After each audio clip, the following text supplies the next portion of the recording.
आज का दिन 26 अक्टूबर 2024 ये इतिहास में याद रखा जाएगा क्योंकि इसराइल ने ईरान पर एक बड़ा अटैक स्टार्ट कर दिया है। नमस्कार, वेलकम टू स्टडी IQ। मैं हूं प्रशांत धवन और जो अटैक ईरान ने किया था इसराइल पर 1 अक्टूबर 2024 को, अब इसराइल उसका जवाब दे रहा है। जो डिटेल सामने आ रहे हैं ये एब्सोल्युटली शॉकिंग है। पहली बात तो यहाँ पे आप देख पाएंगे दुनिया भर का मीडिया, ऑब्वियसली पूरी दुनिया का मीडिया आज के समय कवर कर रहा है कि इसराइल ने बहुत सारे एयर स्ट्राइक्स किए हैं ऑल ओवर ईरान। प्राइमरली इन्होंने टारगेट किया है ईरान की कैपिटल तेहरान को। लगातार तेहरान में एक्सप्लोजन्स होते रहे और डर सबसे बड़ा यह था कि क्या इसराइल कई घंटों तक लगातार अटैक करता रहेगा, क्योंकि कई इजरायली न्यूज सोर्सेज ने यह क्लेम किया सोशल मीडिया पर कि इसराइल ईरान के अग्रेशन का रिस्पांस 12 घंटे तक लगातार करता रहेगा।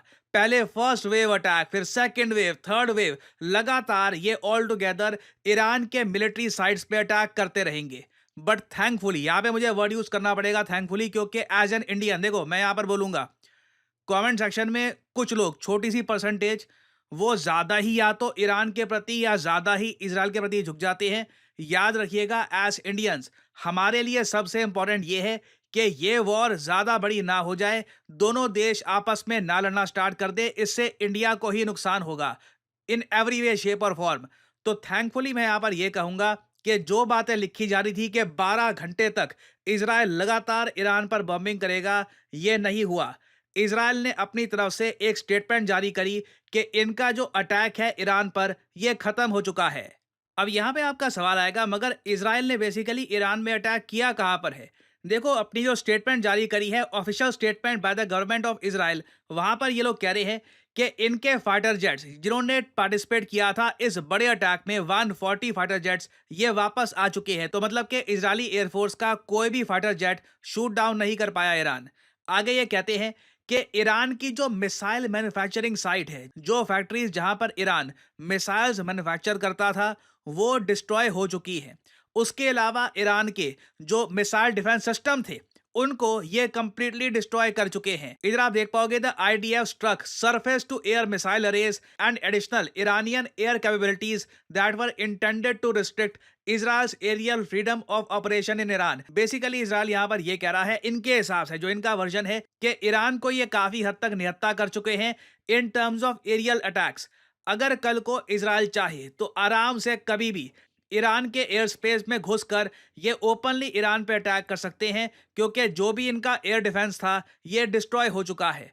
और साथ ही साथ ईरान जिस तरीके से बहुत सारे मिसाइल्स बरसाता था इसराइल पर, फ्यूचर में नहीं कर पाएगा, क्योंकि मिसाइल प्रोडक्शन की जो फैसिलिटी है, यहाँ पे आप देख पाएंगे the manufacturing facilities used to produce missiles that Iran fired at the state of Israel over the last years, they have been struck. इनको डिस्ट्रॉय कर दिया जा चुका है। नाउ ये अलग बात है कि ईरान पहले ही बहुत सारे मिसाइल्स बना के बैठा हो, क्योंकि ईरान ने लिटरली वार्निंग दी थी इसराइल को कि हजारों मिसाइल्स की वर्षा करेंगे ये इसराइल पर, अगर इसराइल ने एक बहुत ही बड़ा अटैक कर दिया ईरान पर। नाउ अब यहाँ पे आपका सवाल आएगा कि इस अटैक का डायरेक्ट मतलब क्या है, दुनिया पे इसका क्या इंपैक्ट पड़ेगा। देखिए, अभी के लिए एक देश जो सबसे ज्यादा चिंता में है वो है सऊदी अरेबिया। आप कहोगे वेट, सऊदी अरेबिया क्यों? सऊदी अरेबिया और ईरान तो थोड़ी बहुत कुछ एक स्मॉल स्केल मिलिट्री एक्सरसाइज भी कर रहे थे।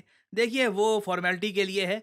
मेन यहाँ पे आपको समझना होगा, ईरान गुस्से में है आज के समय। उनको पता है कि इसराइल पर वापस अगर ये कुछ बॉम्बिंग करते हैं उसका कुछ ज़्यादा रिजल्ट होगा नहीं, तो इन दी एंड कोई बड़ी बात नहीं है। ईरान USA को चोट पहुंचाने के लिए या फिर वर्ल्ड इकोनॉमी को झटका देने के लिए सऊदी अरेबिया के जो ऑयल के जो रिजर्व्स हैं उन पे अटैक कर सकता है। और इसलिए US ने सबसे पहले आश्वासन दिया है मोहम्मद बिन सलमान को। आपने एक बात नोट करी होगी, ब्रिक्स का समिट हुआ है रशिया में, मोहम्मद बिन सलमान उस समिट को अटेंड करने के लिए नहीं गए, क्योंकि सऊदी अरेबिया में चिंता यह है कि ईरान अपना गुस्सा सऊदी अरेबिया पे ना निकाल दे। और USA ने आश्वासन दिया है सऊदी अरेबिया को कि आप पर अगर कोई भी अटैक करता है ईरान, तो हम आपके डिफेंस में आएंगे, हम आपके ऑयल को डिस्ट्रॉय नहीं होने देंगे। तो दुनिया की इकोनॉमी के लिए, मैं कहूंगा वर्ल्ड इकोनॉमी के लिए, स्टॉक मार्केट्स के लिए, इन्वेस्टमेंट्स के लिए सबसे अच्छा सिनेरियो ये होगा कि इजराइल का जो ये 3 वेव अटैक था, 3 लहरों में, जो इन्होंने ईरान की कैपिटल तेहरान पर बॉम्बिंग करी है, आसपास की बहुत सारी मिलिट्री इंस्टॉलेशंस को डिस्ट्रॉय कर दिया है, ईरान इसके बाद कुछ ना करे।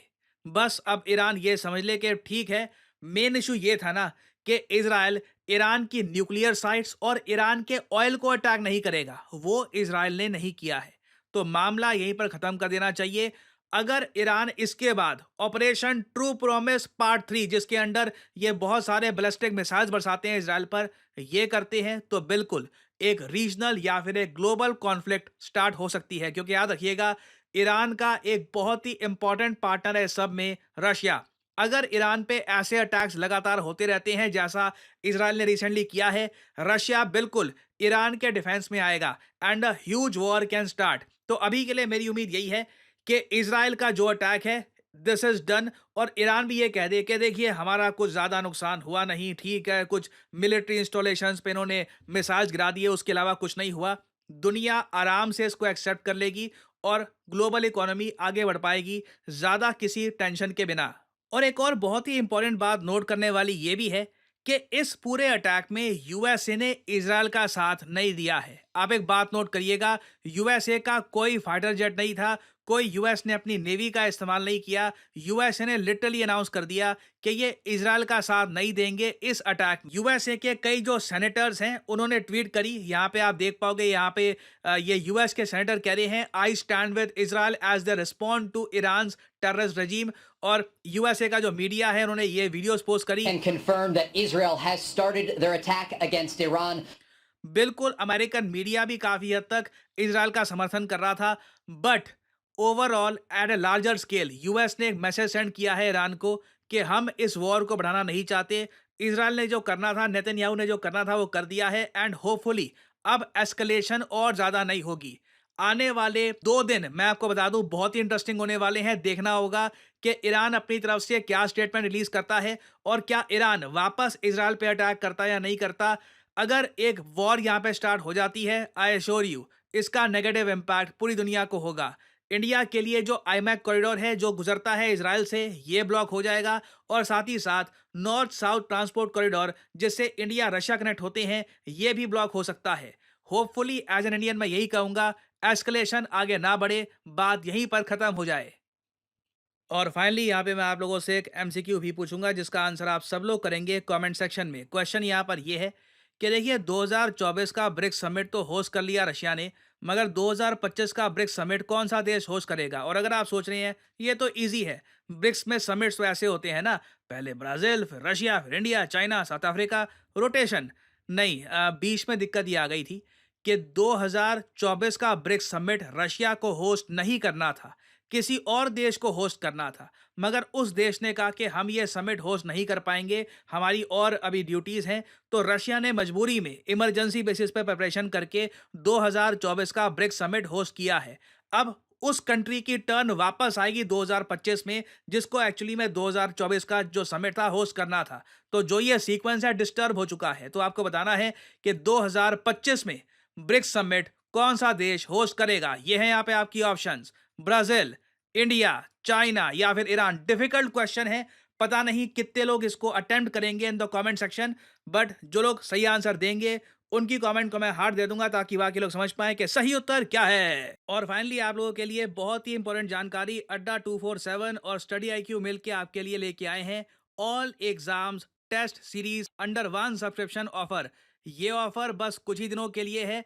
और let me show you something amazing. देखिए यहाँ पे कमेंट सेक्शन में जाइए, पिन कमेंट में आपको ये लिंक मिल जाएगा, इस लिंक पर करिए क्लिक और आपके सामने ये पेज खुल जाएगा। यहाँ पे आप देख पाओगे वेरियस एग्जाम्स की जो टेस्ट सीरीज है ये आपको मिल सकती है, बट जो सबसे इनिशियल प्राइस है ये आपको दिख जाएगा 999 यहाँ पे।